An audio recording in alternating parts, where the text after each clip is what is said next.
Okay, we're going to go ahead and formally get started. Again, hello and welcome everybody to the 1-hour webinar on social emotional learning, curriculum and assessment go hand in hand.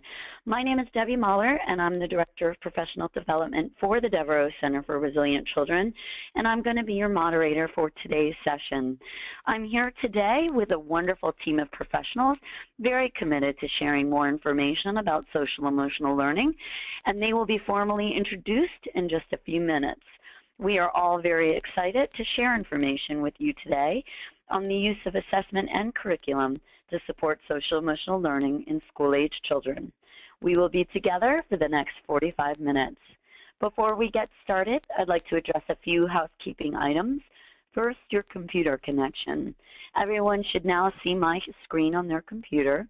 If anyone is having trouble getting connected through the invitation link to the visual you should now see on your computer screen, please feel free to email me at dmahler, that's D-M-A-H-L-E-R,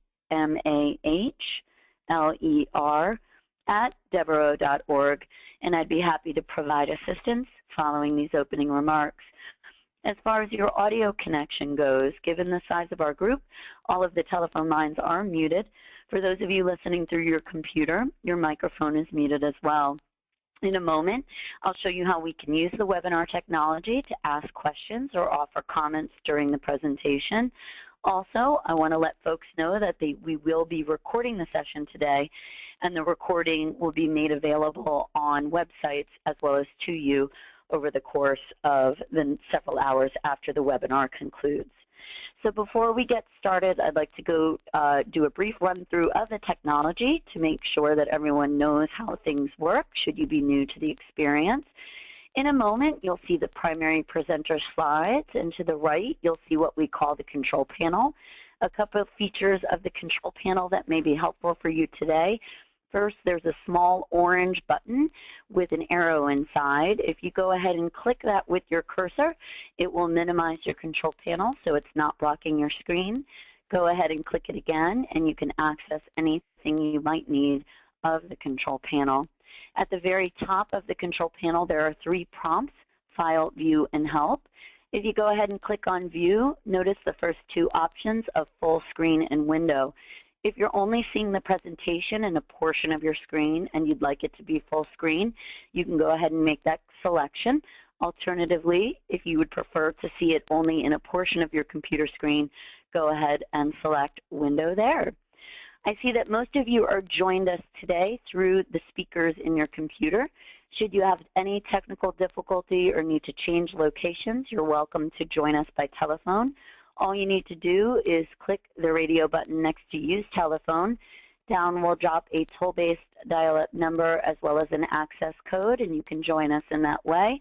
If there are some folks on the telephone and you'd prefer to listen through the speakers on your computer, simply select that radio button, and you should be hearing us now.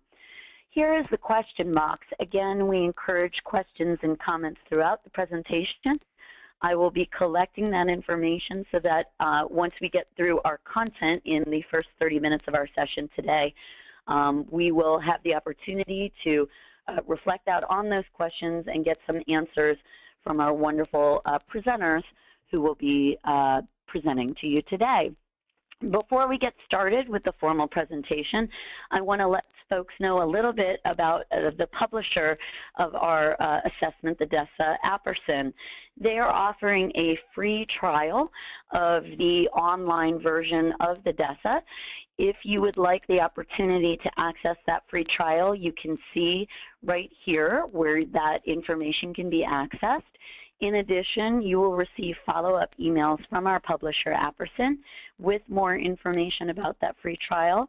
We do hope after you hear the content presented today that you will have an interest in looking a little bit more closely about the information offered, and this is a great opportunity for you to get some exposure and learn more. So we hope that you will have the opportunity to take advantage. So I'd like to introduce our presenters today. We have Jennifer Ballo, who is the Regional Outreach Manager of Committee for Children. We have Paul LaBeouf, the Director of the Devereux Center for Resilient Children, as well as the author of many assessments that have come out of our department, which today we will focus a little bit more on learning about the DESA and the DESA Mini. And then we have Jackie Dujinski, who is the coordinator of RTI as well as PBIS at the Elementary at Community Unit, School District 300. So we are thrilled to have such a wonderful panel of presenters today, and we hope that you enjoy the information that we have to share with you.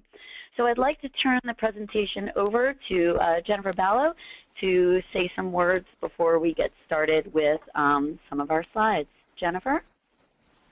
Well, hello everyone. Thank you, Debbie, and thank you all for joining us today. As Debbie said, my name is Jennifer Ballo, and I am with the Committee for Children.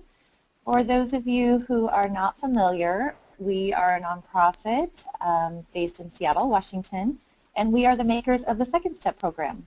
I am a regional outreach manager, which means that I work with schools and districts around the country to explore and adopt and implement the Second Step program, and I also help educators and leaders in their work with social emotional learning, bullying prevention, and child protection, whatever those initiatives may be. So I'm pleased to be here with you and our partners, and I'll be here to answer questions that are specific to the Second Step program, should there be any along the way. So with that, I'll toss it back to you, Debbie.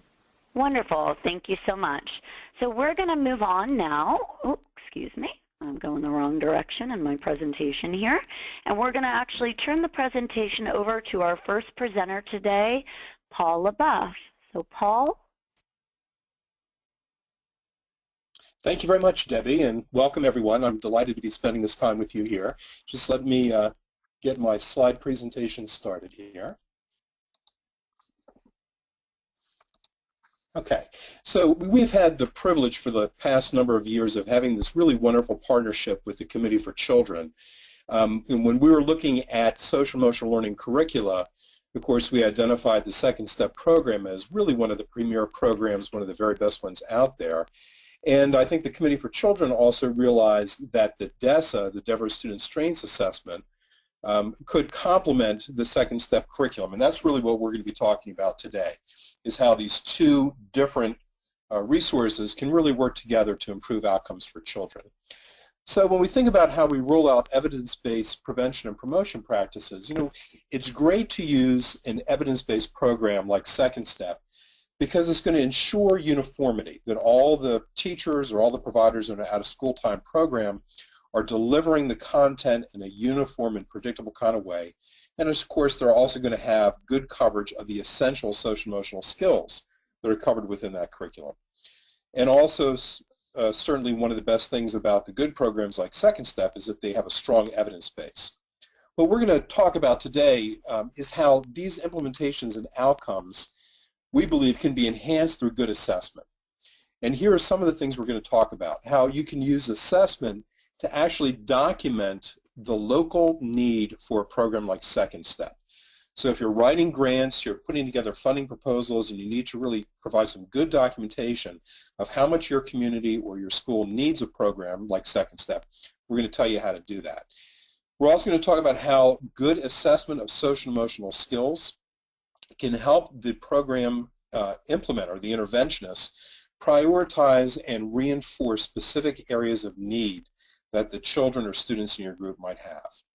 It's also important, we believe, to leverage the strengths of children, not just to be focused on their needs, but also to really reinforce and support the strengths that they have. So the DESA will help you identify what those strengths are. And lastly, and this is very important, the DESA was developed in concert with the Committee for Children, in part to really document the outcomes of the good work that all of you are doing, and then using that outcome information over time to improve practice. So these are some of the things we're going to talk about in about the next 10 minutes or so. I just want to point out that all of the assessments that come out of the center that Debbie and I are part of, the Center for Resilient Children, are guided by these 3 R's. First, all of our assessments have been developed to be very rigorous, to meet high psychometric standards. So if you look at the technical manual or you look at reviews, you will see that we generally are recognized as having very good reliability and validity and very good normative samples. So that's the rigorous part. That's important that you use well-developed tools because they're going to yield good information, which in turn leads to good plans, which in turn lead to good outcomes for students. But in addition to being rigorous, we also want our assessments to be reasonable. That is, that they do not require a lot of time. They really don't require a lot of expense, and the demands that they put on the teachers and the staff are reasonable in relationship to the benefit that they and the students derive from use of that tool. And lastly, they have to be relevant. And of course, one of the main ways that the DESA Second Step Edition is relevant is by its direct tie-in and relationship to the Second Step program. So here are the purposes of the DESA Second Step Edition, which of course is what the SSE and the acronym stands for.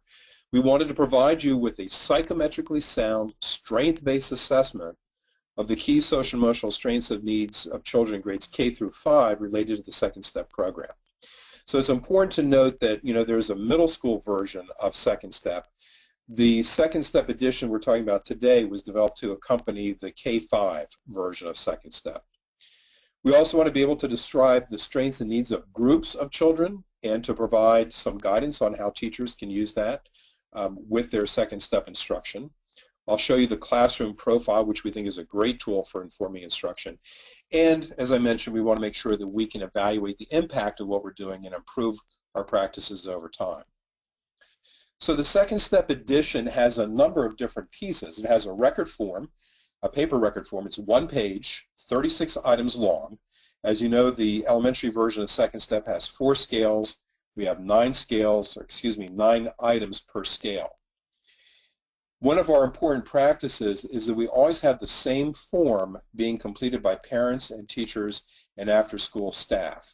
We feel it's very important that we all complete the same form, we all look at the same behaviors, so we can then have a rich conversation with each other about the relative strengths and needs of our children.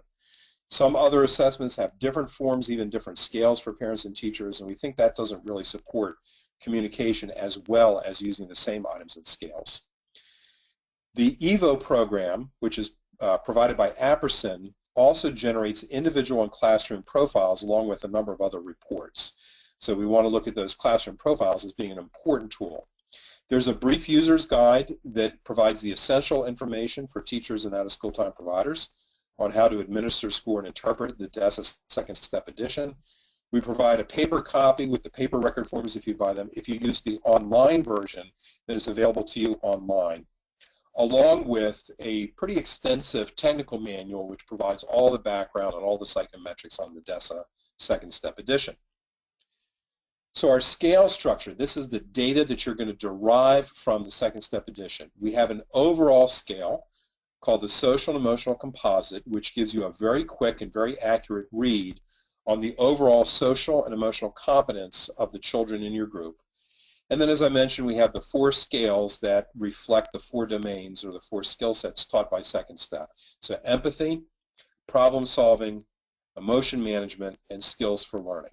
And there are 9 different items on each of those scales for a total of 36 items.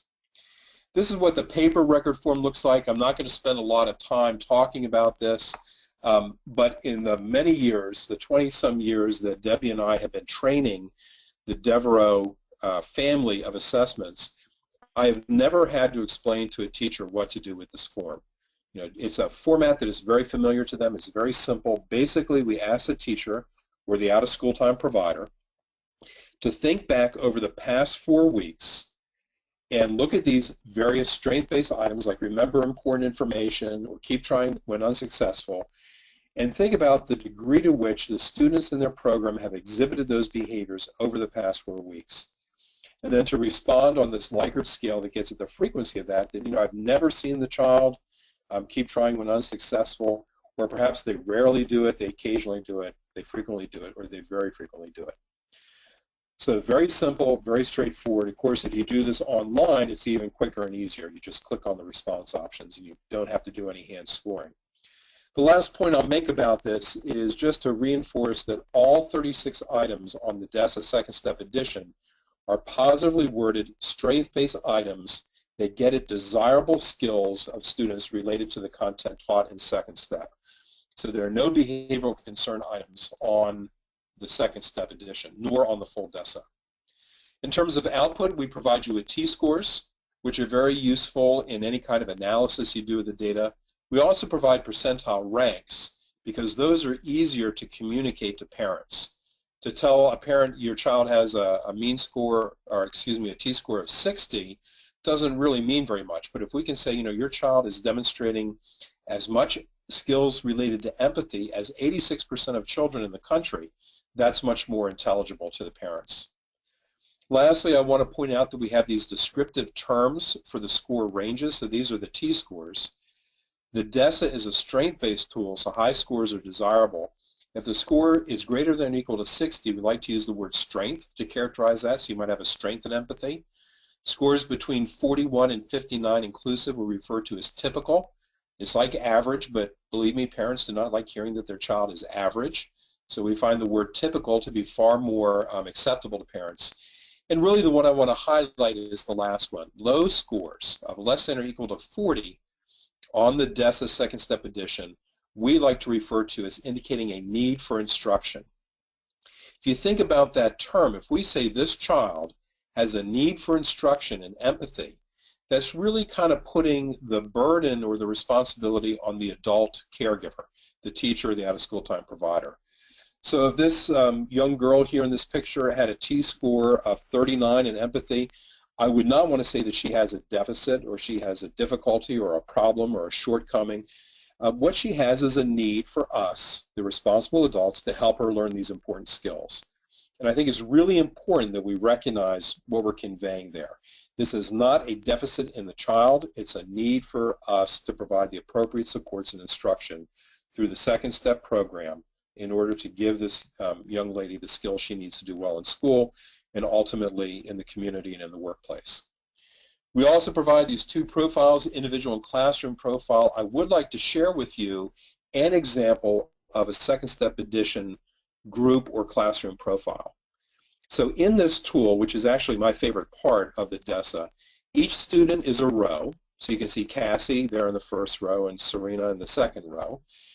We have our 4 different domains we're measuring: skills for learning, empathy, emotion management, and problem solving. And then here's our overall composite score.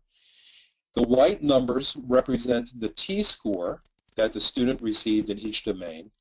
And then we also color code so that a blue represents a typical score, a red represents a need for instruction, and a green represents a strength. So you can look at the rows and see that Cassie received typical scores in all of the different domains, but Blair actually has some very significant needs in the social-emotional domain, while Joel actually has strengths in 2 of the domains, empathy and problem solving, and overall he's doing very well in terms of social-emotional competency. So that's pretty straightforward. The interesting thing about the profiles, you can also look at the columns, and you can use this information not only to better understand your classroom, but we feel also to guide how you might utilize some aspects of the second step program. So for instance, we can see that I've got 2 students in this group who have a need in the skill for learning area and empathy, also in emotion management, but I only have 1 in problem solving. So I might want to put a little bit more emphasis on these other skills because I have twice as many students who really have a need in there. There are many other things we can do with this group profile, but we don't really have the time to get into it. So that's a little bit about how we can use it in planning. I also want to touch briefly on how we can use it to evaluate our outcomes. So the notion here is we want to compare a pre-test to a post-test. We want to look at multiple comparisons over time, and we want to look at the amount of change between the pre-test and the post-test. And essentially what we're asking is, does the amount of change between the pre-test and the post-test exceed what we would expect by chance, and therefore really represent or demonstrate statistically reliable change? And I'll show you how this can inform professional development and continuous quality improvement. So here's an example. We have the pre-test scores here in the first column. So this child had a score of 58 on skills for learning. We can mathematically estimate, based on the reliability of the scale, that the post-test range that would represent just chance variation would go from a low of 50 to a high of 65. And the notion is that to show improvement, you have to go beyond this range. This I can account for by chance variation, so I've got to do more than that. In this case, the student has a post-test of 65. Unfortunately, that's still within that range, so I can't confidently conclude that this child has really shown improvement in skills for learning. He's kind of headed in the right direction, but not necessarily all the way there yet. However, when I look down here at emotion management, based on a pretest of 40, I would expect the score to range between 32 and 50 by chance. But look, I've got a 55. That's 5 points higher than I can account for by chance. So this student has really shown significant improvement in this area. You can also show, of course, a significant decline in the scores. So overall, we see there's one area where we've shown improvement, one area where things have gotten perhaps a little worse, and 2 areas where there's been no change. You can use this in order to understand how your program is impacting the student. So, in skills for learning, we're headed in the right direction. That's great. In empathy, we see some improvement, but we really want to continue doing what we're doing until we can conclude, maybe by the end of the year, that there's been strong improvement. And here, problem solving, this score might be going down because of additional risk factors in the child's life, bullying, those kinds of things. But you can see at the level of the individual child, you can see how the student's doing on a scale-by-scale basis, which is a really powerful tool. We can then aggregate this across a whole group, or in this case, an elementary school. And I'll just note, this is fictitious data that I created just for teaching purposes. So what we see just very briefly here is in skills for learning at the beginning of the year, 72 out of the 360 students at James Madison Elementary had a need in this area. That's 20%. So that's kind of a moderate issue. 20% is about what we would expect. 10%, is a smaller issue for the students in the school. But in problem solving, we have 33%. So that's kind of a major issue. A third of my kids are really struggling in this area. So that's what we mean over here by moderate issue or a major issue. We then do our second step program and we look at outcomes during the year. We do see that over the course of the year, some students may have declined because of risk factors piling up in their life, parents going through divorce, whatever. Some students showed no change, and we see the large majority of kids overall did show improvement. But we can look at this and say, okay, I've got 66% of the kids with a need in skills for learning showing improvement, but only 50% in the range of empathy. Again, keep in mind this is fictitious data for teaching purposes. So here, even though it's a smaller issue, with only 10% of my kids having a need, I am not as effective, my teaching staff is not being as effective in impacting empathy as they are maybe in emotion management, where 79% of the kids are showing improvement. So what this means is I, as a principal, might say, you know what, I want to call the Committee for Children. I'm going to call Jennifer and say, hey, you know what, can you give me some additional ideas on how we can reinforce what we're doing in empathy? Or perhaps I want to do more extension activities, or I want to do some more professional development. But I can use this information to see how my staff is doing and then respond to these data with ways that build their capacity to teach the second step program. So what's our value proposition? So we can document the need for social emotional learning programs. We expect that 16 to 20% of kids will show a need. I might be able to document that maybe a third of the kids in my program are showing a need, which then indicates that we really have a very strong need for a program like Second Step. We can better understand the unique strengths and needs of students, and we didn't talk about this, but that can help us reinforce those strengths and also do things like pair students for peer-mediated learning. So there are lots of things we can do we didn't have time to get into today. It can help us support implementation by making things a little bit more tailored. Now, Second Step is a universal approach, and they do have a scope and sequence, and they want it to be delivered in a uniform way, but they also provide additional things like extension activities. So maybe you want to do some more extension activities in a given area. Sometimes you can get through the curriculum before the end of the year. Maybe we want to go back and repeat or rehearse some of those units where we had more children having a need earlier in the year to kind of reinforce and shore that up. And maybe intentionally provide more opportunities, particularly for specific kids, to practice these skills throughout the school day. So that's how it can support the implementation of Second Step. Of course, it provides an outcome measure that's tied directly to the Second Step program. Great way of looking at the impact of this great program on your kids. And as we briefly talked about, the data can be used to guide our ongoing quality improvement efforts. So that's just really kind of a quick overview on some of the ways that this can support the work you're doing. And with that, I thank you and turn it back over to Debbie. Great, thank you so much, Paul. So we're now going to move on to our next presenter, Jackie Dujinski. And Jackie, again, is the coordinator of RTI and PBIS at the Community School District, and School District 300 in Illinois. Jackie? Yeah, Deb, can you put the PowerPoint back up? Absolutely.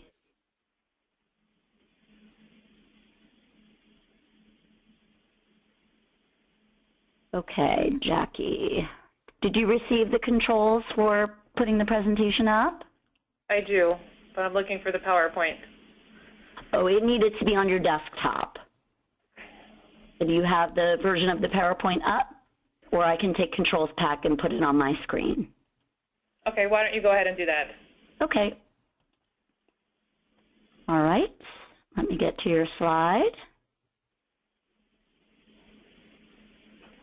All right, here we go. Okay, so I am Jackie Dujinski. I'm the RTI PBIS coordinator for District 300 in Illinois.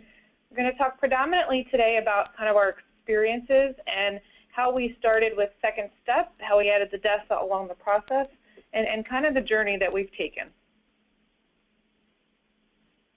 Go ahead, Deb. We started PBIS many, many years ago. We are a PBIS district. We had schools that had been doing solid PBIS work for a good 5 or 6 years before what year one reflects here. Our schools were doing PBIS. They were doing it really well. We were doing our cool tools, but we really still had a need for something more. The cool tools that teachers were writing, they were great, but they're not research-based. They weren't designed necessarily for specific social-emotional learning skills that our kids needed. We started Second Step in 2 schools in year one. And again, those were schools that were doing PBIS well, but they were really struggling with different areas of social-emotional learning. We started one school in November, which is not ideal. It's not perfect to start an implementation mid-year, but it went very well. And another school came on board in February of that year. So we can go ahead to year 2.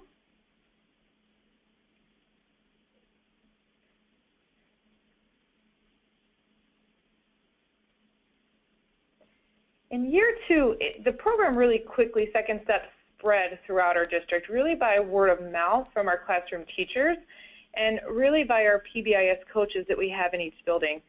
By year 2, we had several more schools that were teaching Second Step universally. We also added all of our early childhood classrooms, and we have an early childhood center. Some of our early childhoods are in one building, and we also have early childhood in all of our, well, many of our elementary schools. And that year we also added the DESA. We started year 2 with the DESA paper pencil, as Paul had kind of mentioned briefly. The DESA paper pencil does give you a lot of really good information, but it was difficult for our teachers to manage as far as keeping and tracking and maintaining that data. We were using some Excel files to do it. We, year 2, did DESA really just in one building and with a group of targeted kids. They're what we'll call in that building orange. It's like a tier orange. So they have needs greater than tier 2, greater than yellow, but we're not quite at the point of tier 3 where you're talking about individually wraparound services for students. The particular group of kids in that orange cluster receive very intense social-emotional learning support, and we really needed to know what they needed from us. How were we making sure we were meeting their individual needs? Well, that's where the DESA came into play, because it told us specifically, did they need skills for learning? Was it empathy? Was it emotion management? Was it problem solving? And if it was multiple areas that our kids needed some support, what did they need the most so we knew where to start? We also gave the DESA to the parents of those kids in that group, that orange cluster. That's really good data and information to have as well. You know, I always give the example of we have one little girl that was in this, one of our most intensive programs receiving the support in school, and her mom gave her a perfect score on the DESA. And she had 2 siblings that were also in that group that she scored much lower. So we really had to sit and kind of figure out and take that data apart. Well, what's going on? Well, At home, she was the mom. This little girl was getting her siblings to school. She was making sure they were ready, that they had their backpacks and they were on time. She was in charge. So at school, when we're looking that she was struggling with things like, taking direction and listening to a teacher and working in a group, because at home she didn't have to do those things. So it was kind of eye-opening when you put those two pieces of data together to try to problem solve for individual kids. We can move to year 3.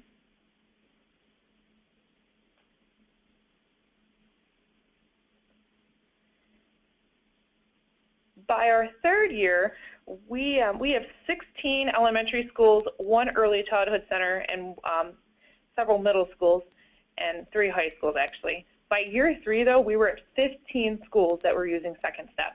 Not all of our schools are universal. Some of them were in pockets and clusters, but at least 12 of those schools were universal, so every classroom, every day. Again, Second Step spread through word of mouth and our PBIS coaches and our teachers. It was really our classroom teachers saying, we need this. All of our kids need social emotional learning. How do we give it to them? And the nice part about Second Step is it's prepackaged. It's scripted.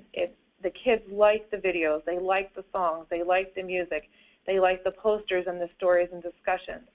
So for our teachers, it was like, we know we need this, but we need to be able to do this without, putting any more extensive work on our teachers who are already kind of overtaxed as it is. Year 3, we also added the DESA Online, which has been a great tool for us. It's nice because it's all online and we weren't dealing with the paper pencil copies anymore. We trained all of our psychologists, all of our social workers, and all of our PBIS coaches at the beginning of year 3, and those guys in turn went back and trained the teachers in their buildings. We have some schools, as we'll go into a little bit in another couple slides, the extensive amount that we're using the DESA, because it does vary a little bit from building to building. But we're moving to year 4, which will start this year. Deb, go ahead to year 4. We are moving to year 4, which will start for us mid-August. We will be universally in every classroom in every elementary school in District 300. What we've done to ensure that we'll be successful with Second Step this year is we've developed some, we're working on ELA kind of frameworks with the Common Core standards. We have built Second Step into the speaking and listening standards because it does truly meet those standards, not all of them, but many of them. And we've also built it into the schedule and the planning for teachers. So we've kind of built it directly into their day, and we've made it fit for them.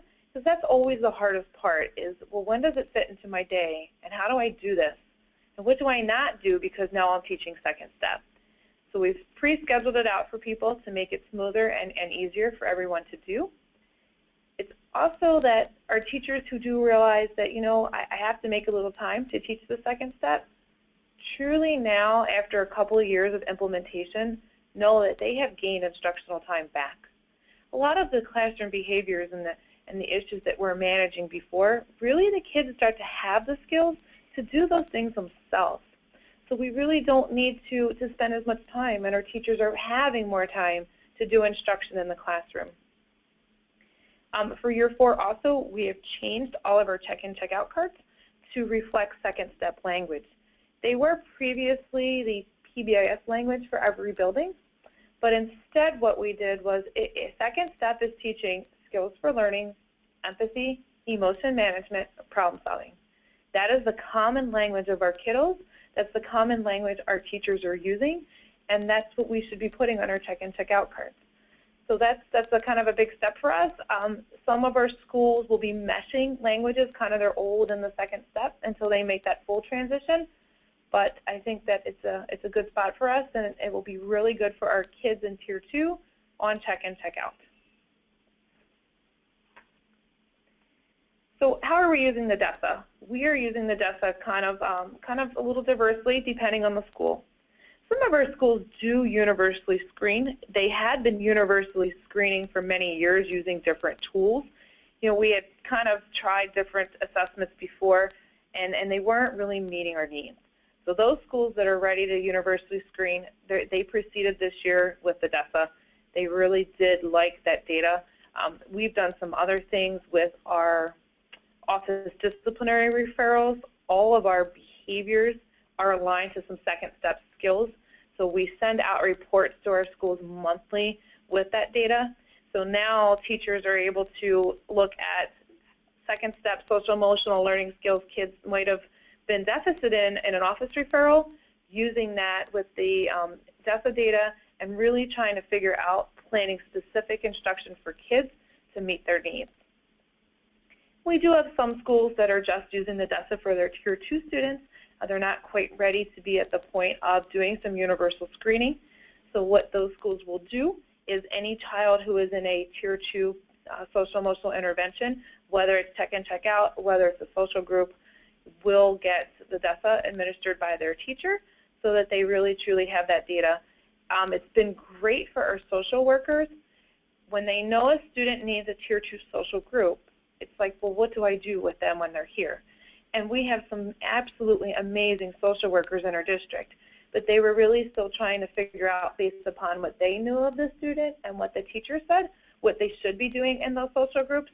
And now they have this DESA data that specifically tells them the area of need that they need to provide instructions for those kids. We're also using the DESA Mini every 4 to 6 weeks to do some progress monitoring of our kids in social emotional learning groups, anybody pretty much in Tier 2 or Tier 3. That's been a great piece for us this year. Before, all we had was check in, check out. Well, check in, check out is not right for every kid, and it doesn't necessarily give you all the data or enough data to know if what you've done in Tier 2 was working for that student, or if they needed something different, or if they were ready to really didn't need that Tier 2 support anymore and they could go back to just Tier 1. So it's been a really great piece for us to just have more data and more information and make sure that we're really specifically meeting kids' needs based upon what the data is telling us.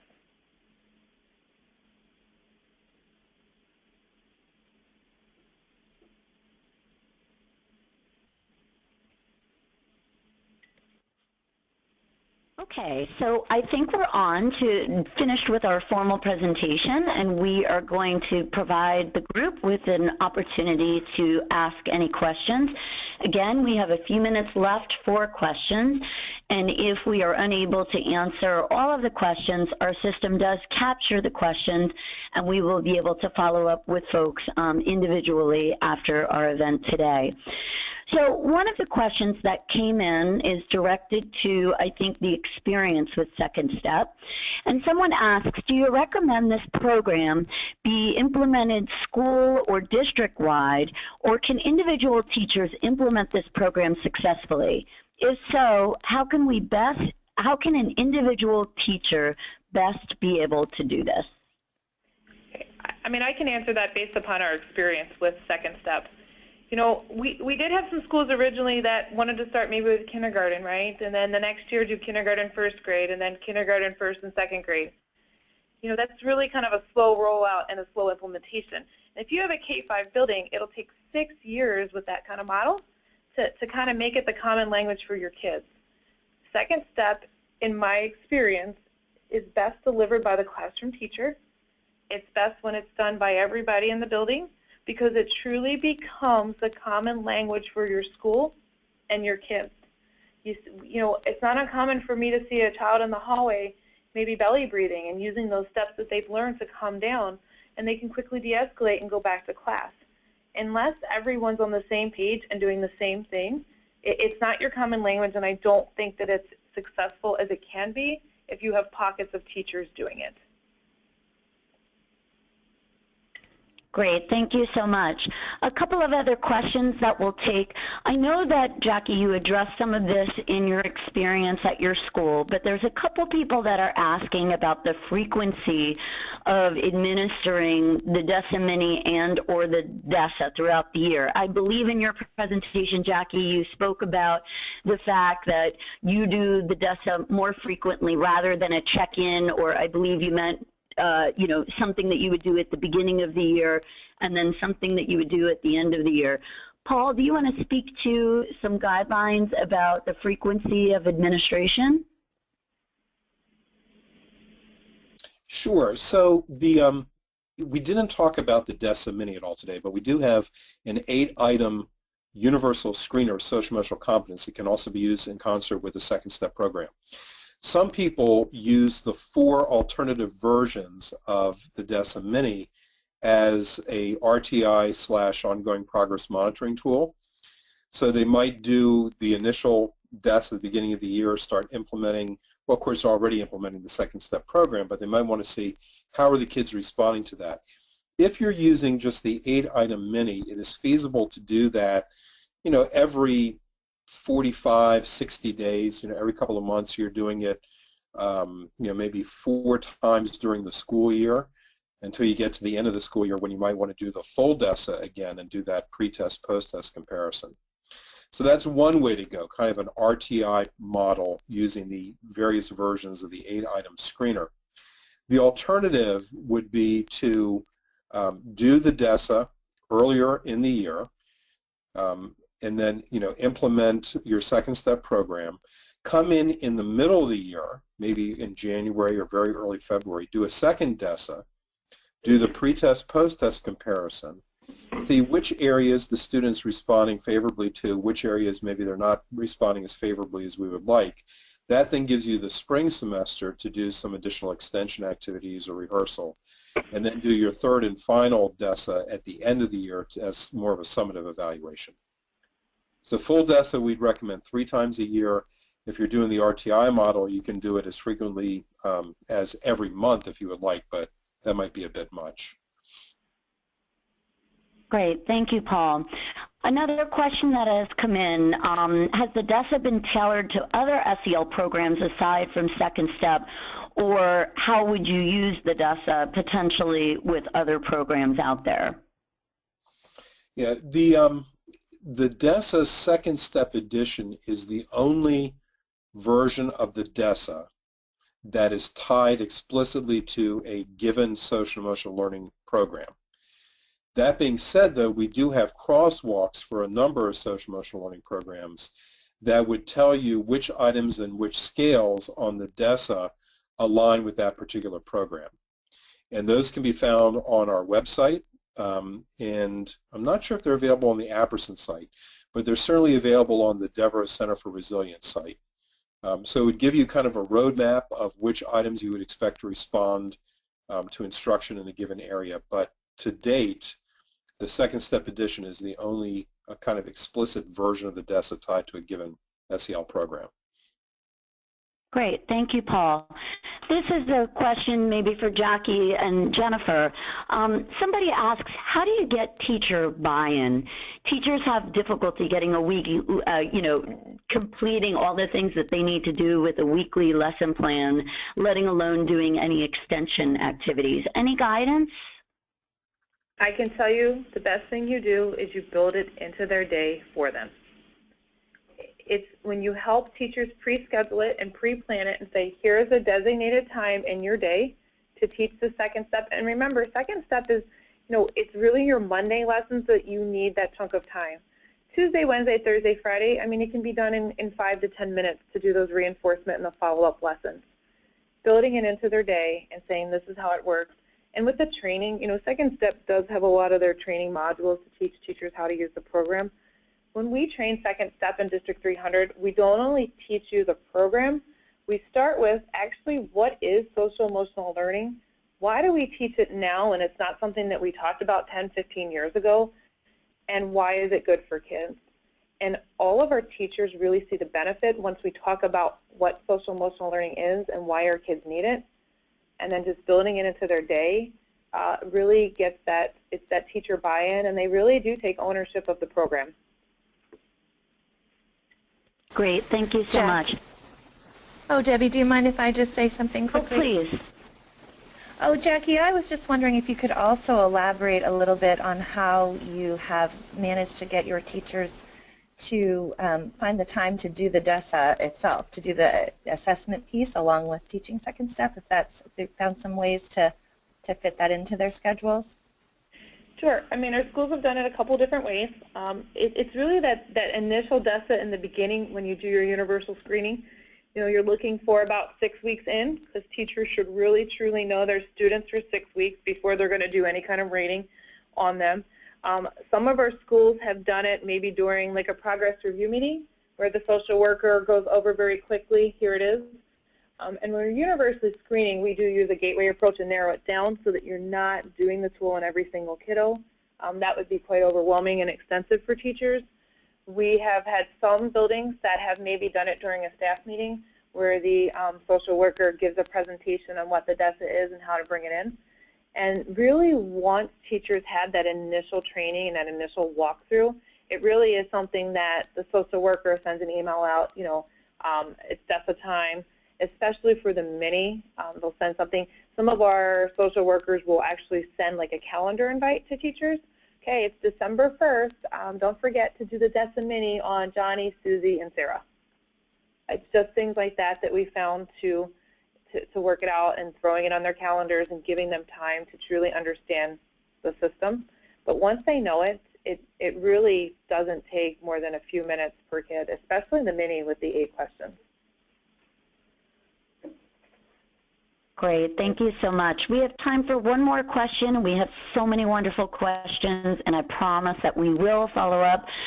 One of the questions, and Paul, perhaps you can address it, that there's some questions around the age group in which the DESA is appropriate for. Perhaps you can address both the current version of the DECA as well as some of the information that's in development for older children. Sure. So the current DESA, this is a little bit confusing. The DESA itself, the Denver Student Strengths Assessment, is available for children in grades K through 8. The DESA Second Step Edition was developed for use in grades K through 5 because that's the age range for the elementary, or the grade range for the elementary version of the Second Step program.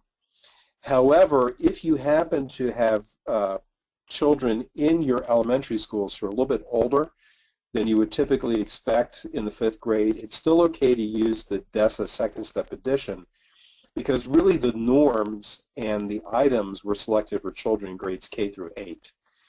The only reason we say grades K through 5, it has nothing to do with the data. It has to do with the age range of the program itself. So it's really appropriate for grades K through 8. It's really just, we said K to 5, not to confuse people when the program itself is grades K through 5. The other thing that Debbie mentioned is we are currently developing a high school edition. So we hope that in about a year, if data collection goes well, we will have a version of the DESA that will go from kindergarten through the 12th grade. And as some of you might know, we also have versions, similar tools, strength-based tools of social-emotional skills for infants as young as 1 month of age, toddlers, and preschoolers. So our continuum will actually go from 1 month of age up through the 12th grade in about a year. And I can add, Paul, that we did use the DESA, the Second Step Edition in a middle school. That was really a good tool in the middle school model. We had several students, they were given the assessment by all of their teachers, and that was really powerful data because let's just say Johnny scored in the typical range in language arts and in math and not in science. Well, then that allowed us to really tool down for Johnny and figure out, does he need an additional check-in, check-out time? Do we need to go in that classroom and figure out if there's a way we could support him in there? What piece are we missing because he's doing well in 2 subjects and not the other? So it has really worked for us in the middle school model as well as the elementary. Wonderful. Thank you so much. Again, there's so many wonderful questions. We will follow up with each of you with more information. In the meantime, once again, I wanted to remind folks, if you're interested in learning more about the electronic version of the DESA, this is where you can access more information as well as a free trial. So you can either write down right here the link that is made available, or you can wait to receive an email as a follow-up to today's session with more information on accessing a free trial. Of course, if you have any questions or want to learn more about Second Step, you can go to their website at committeeforchildren.org, and you can also learn more about the DESA on our website at www.Center for Resilient Children. Here now on the screen is more information, again, about our website, as well as our publisher, Apperson, who can provide more information on costs and logistics around the DESA assessment. So on behalf of all of us today, I'd like to thank you for attending this webinar. It's always a pleasure for us to share information on resources as well as folks out in the field who are utilizing curriculum and assessment to help promote social emotional learning in school-age children. We hope that you found the information to be helpful. Again, any questions, you can feel free to contact us. If not, have a great day, and we will speak to you soon. Take care. Bye-bye.